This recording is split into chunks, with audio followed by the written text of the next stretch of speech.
Baik, Assalamualaikum warahmatullahi wabarakatuh. Pada kesempatan kali ini saya akan mempresentasikan materi sistem teknologi informasi dengan akuntansi dengan judul Accounting on the Internet.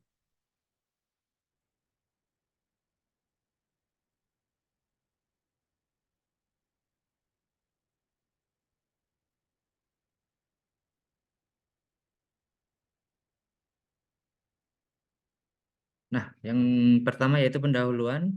Sebagian besar akuntan menggunakan internet untuk riset, pendidikan, dan surel atau surat elektronik atau email setiap hari.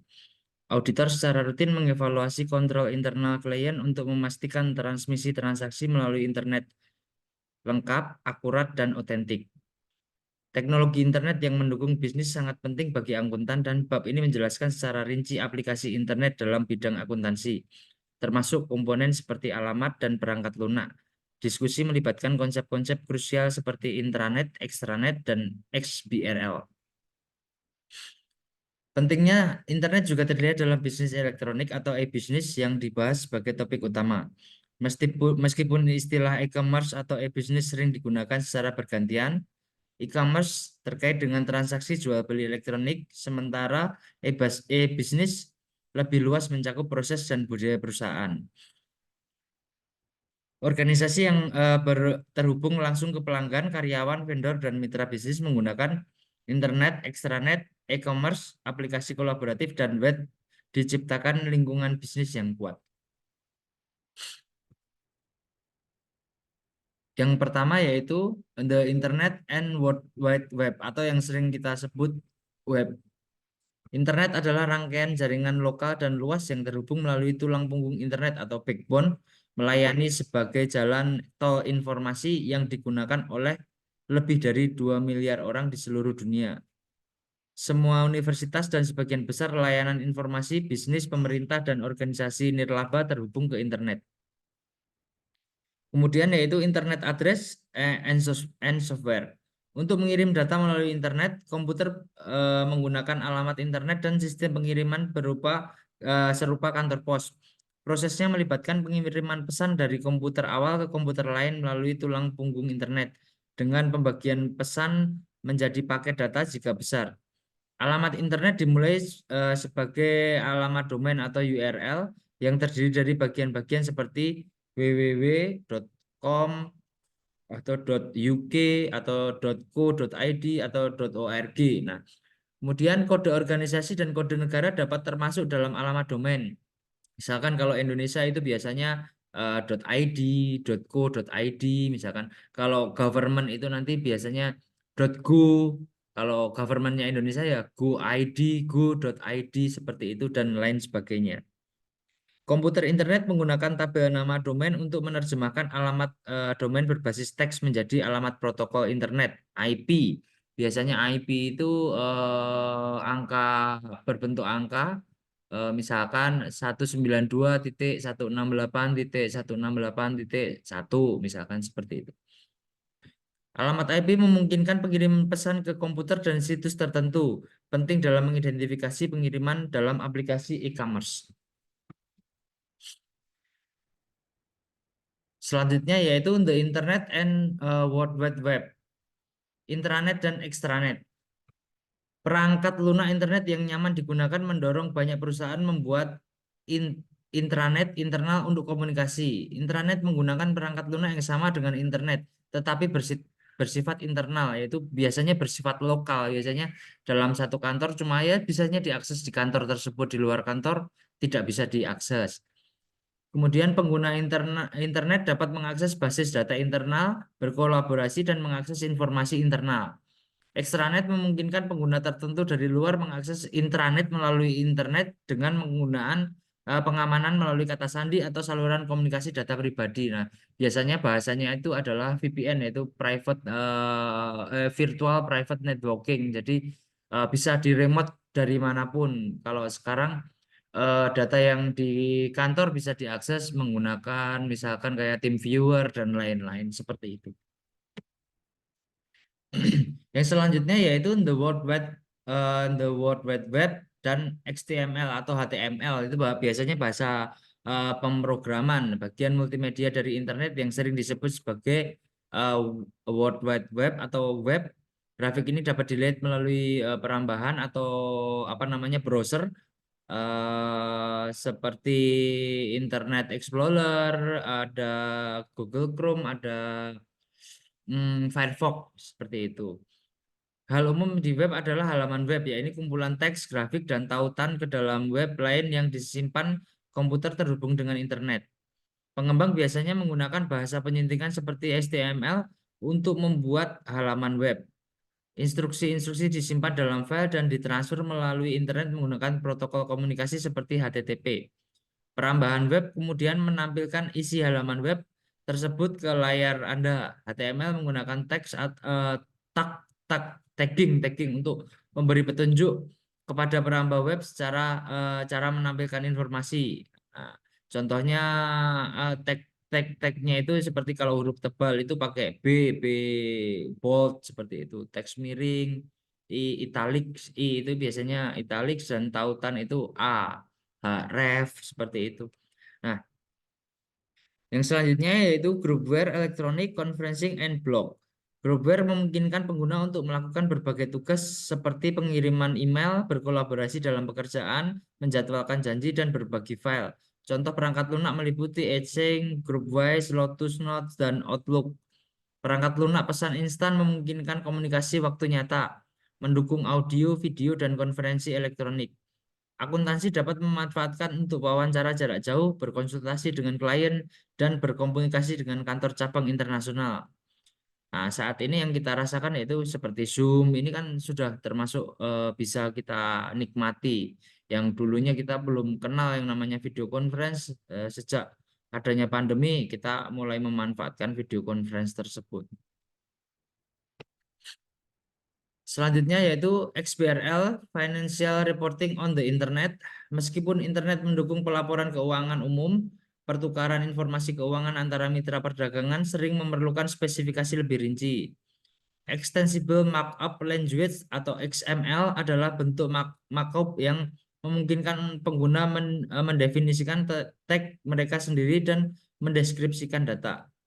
XML memecahkan masalah konsistensi tag dan menyediakan keterbacaan dan makna dalam tag data. Extensible Business Reporting Language atau XBRL adalah subset khusus dari XML yang menstandarisasi tag untuk mendeskripsikan informasi keuangan.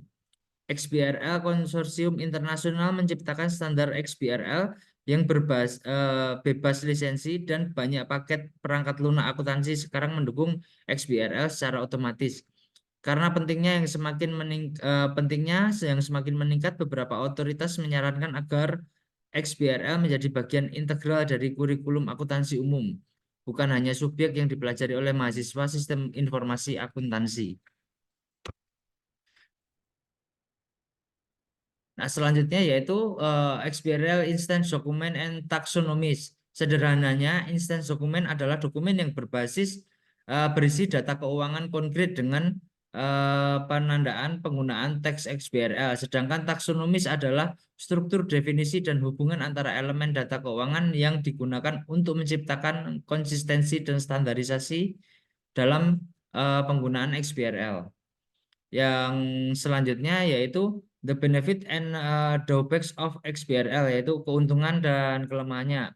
Meskipun XBRL memiliki manfaat signifikan dalam mempermudah pelaporan keuangan perusahaan, perusahaan harus mempertimbangkan keterbatasan dan tantangan tertentu yang dapat muncul selama dan setelah implementasi.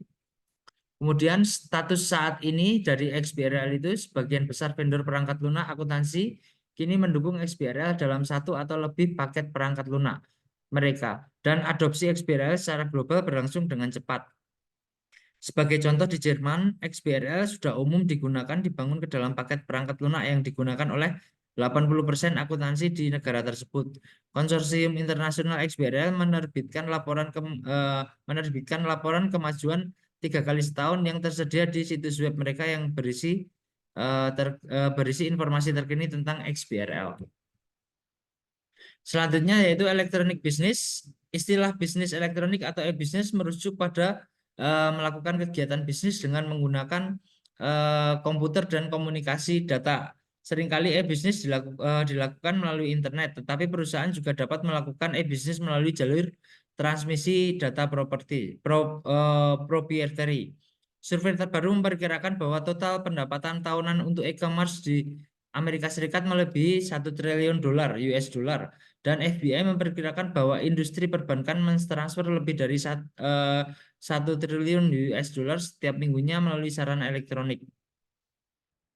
Beberapa kategori umum bisnis elektronik mencakup satu penjualan eceran atau apa namanya retail itu, kemudian pembayaran elektronik dan dompet elektronik, kemudian yang ketiga pertukaran data elektronik, dan yang keempat berbagai layanan komputasi awan atau cloud yang akan kita bahas singkat pada paragraf berikutnya.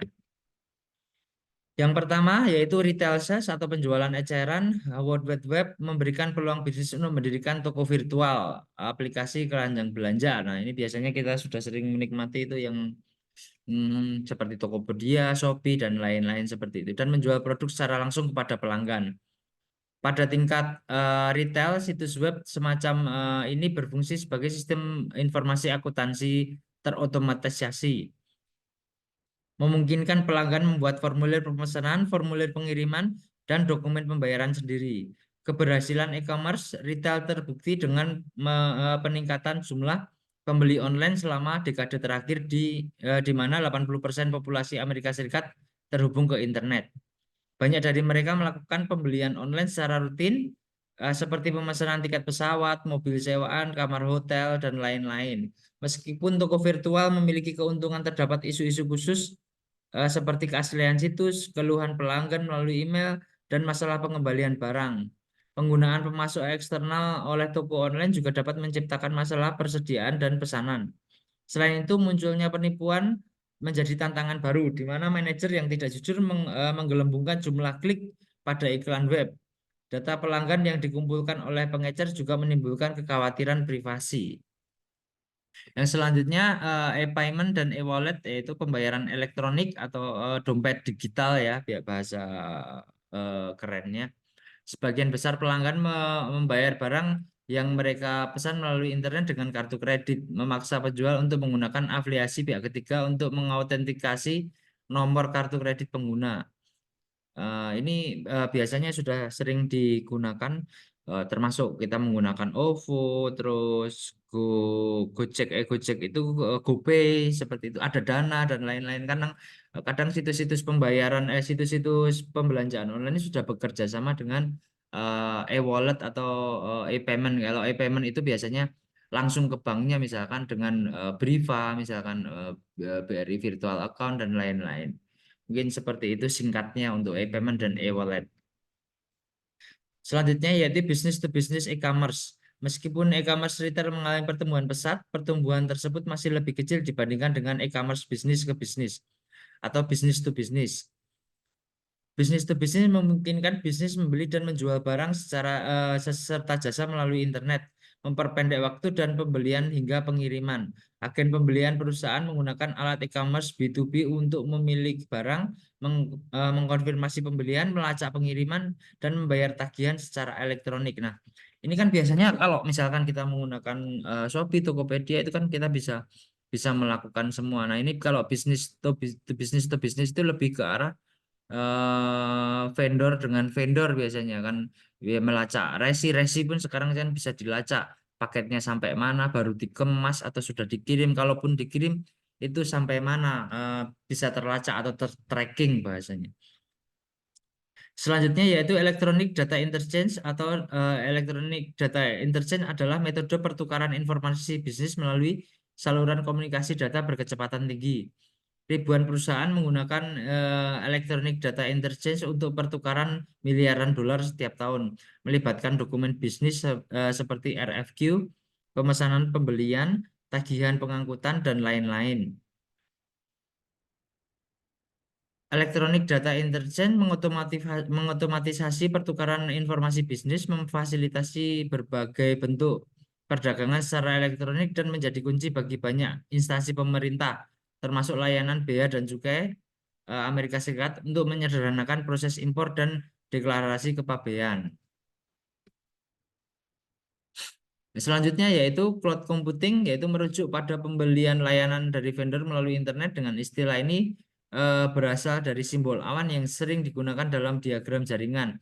Kategori ini melibatkan berbagai kegiatan seperti hosting web, pemrosesan gaji, penyediaan cadangan, pengiriman email, dan bahkan outsourcing atau em, apa namanya sistem telepon bisnis. Dalam konteks ini berbagai contoh layanan tersebut dibahas secara singkat.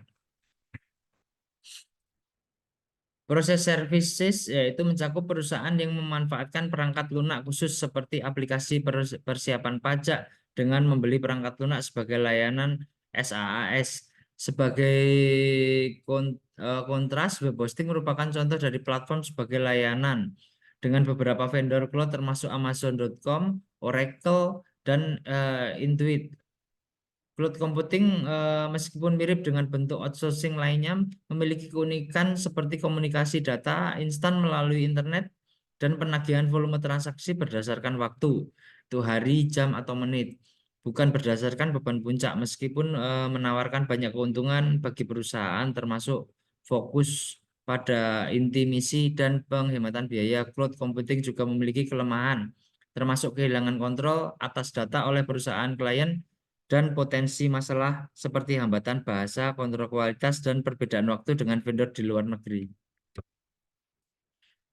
Selanjutnya yaitu backup service, salah satu jenis cloud computing yang paling penting dalam membuat dan menjaga salinan cadangan dari data kritis untuk organisasi. Nah, biasanya selain hosting kita membutuhkan yaitu backup.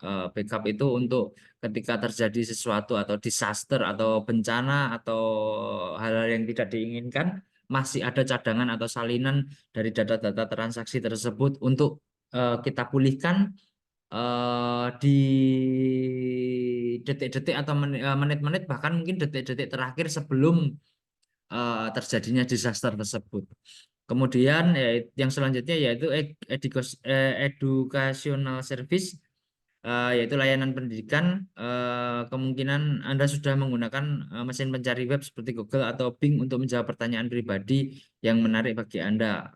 Akuntan profesional melakukan hal yang sama, menggunakan mesin pencari yang sama untuk menjawab pertanyaan klasifikasi aset, penyusutan, atau pajak. Selain itu, internet menyediakan berbagai layanan pendidikan khusus. Sebagai contoh, Anda dapat menemukan penjelasan dan video yang menjelaskan cara melakukan berbagai tugas spreadsheet dengan mencari istilah panduan Excel, misalkan seperti itu. Sekarang lebih dimudahkan, yaitu untuk pembelajaran. Jadi kalau kita tidak tahu, biasanya kan kita Google aja seperti itu. Yang selanjutnya kita akan bahas tentang privacy and security on the internet. Keuntungan paling penting dari internet dan web, keterjangkauan, juga merupakan kelemahan terbesarnya, yaitu kerentanan. Ini berarti bahwa seorang yang berpura-pura sebagai pengguna yang diotorisasi mungkin dapat mengakses setiap email, halaman web, atau berkas komputer yang dapat diakses oleh pengguna yang diotorisasi melalui internet. Yang pertama akan kita bahas yaitu privacy and identification tips. Kebutuhan privasi dan keamanan informasi dalam lingkungan digital seringkali bertentangan dengan keinginan untuk mengakses data. Situs web umumnya mengumpulkan informasi pribadi dan pengguna harus memahami dan patuh terhadap kebijakan privasi perusahaan. Nah, ini yang dikhawatirkan biasanya itu data-data privasi, misalkan kita belanja online itu data-data kartu kredit misalkan atau KTP itu kan harus kita sampaikan ke marketplace-nya atau kita harus input. Nah, suatu saat apabila terjadi apa namanya kita suatu saat bila terjadi peretasan berarti data-data kita ikut teretas di situ. Yang selanjutnya yaitu security atau keamanan, kebijakan dan prosedur keamanan bertujuan melindungi sumber daya elektronik organisasi dan membatasi aksesnya hanya kepada pengguna yang diotorisasi. Nah, Misalkan gini, kalau memang otorisasi saya atau kewenangan saya, role saya itu sebagai user, nah cuma bisa membuka menu-menu tertentu saja. Misalkan cuma bisa buka menu referensi dan lain-lain. Tapi kalau levelnya manager, dia bisa memantau perkembangan dari masing-masing user yang lain seperti itu. Jadi ada pembatasan kewenangan atau privilege dalam bahasa ini untuk keamanan data juga seperti itu. Selanjutnya yaitu spam and phishing. Salah satu masalah internet saat ini adalah meningkatnya jumlah spam, yaitu pesan email yang mengganggu dan tidak diinginkan yang menghambat kotak masuk email. Namun spam bukan hanya mengganggu biasa, melainkan juga mengganggu seringkali ilegal dan semakin mahal bagi organisasi.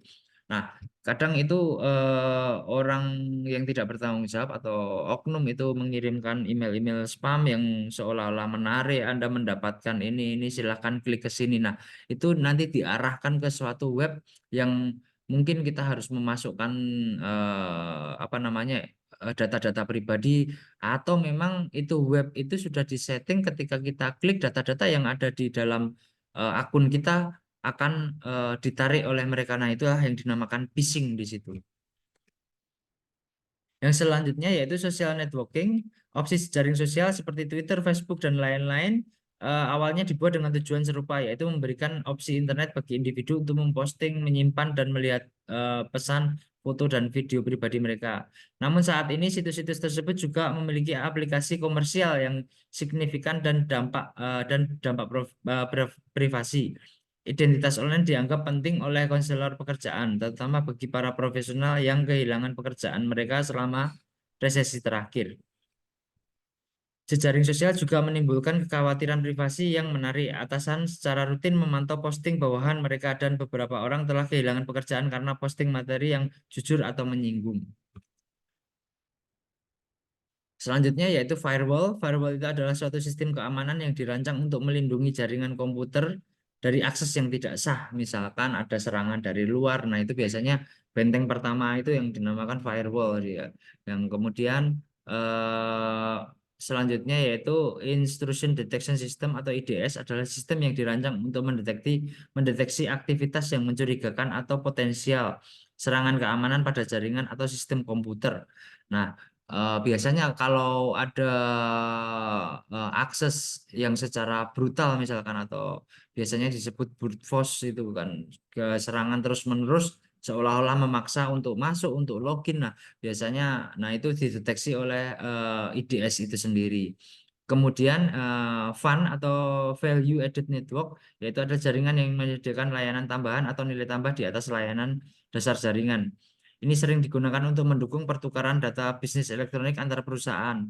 VAN menyediakan keamanan, pengelolaan aliran informasi, dan didukung untuk standar komunikasi bisnis, memungkinkan pertukaran data yang efisien dan aman antara mitra bisnis. Yang selanjutnya, proxy server. Proxy server adalah server perantara yang bertindak sebagai perantara antara pengguna dan server tujuan.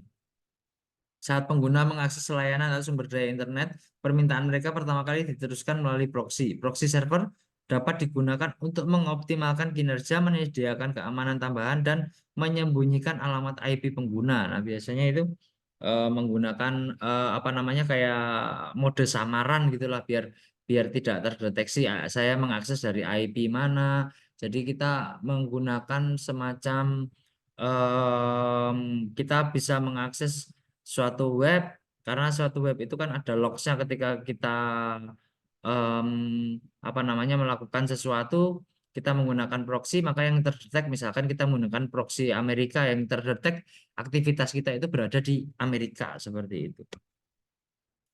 Yang selanjutnya yaitu data encryption. Data encryption sendiri itu suatu sistem keamanan, misalkan kayak password itu pasti dienkripsi. Kemudian hal-hal yang sekiranya privasi atau apa itu pasti nanti akan dienkripsi. Dienkripsi itu di macam dibuat encode, dibuat kode tertentu yang bisa baca itu nanti adalah cuma sistem tersebut. Misalkan enkripsinya itu biasanya yang familiar itu MD5 seperti itu.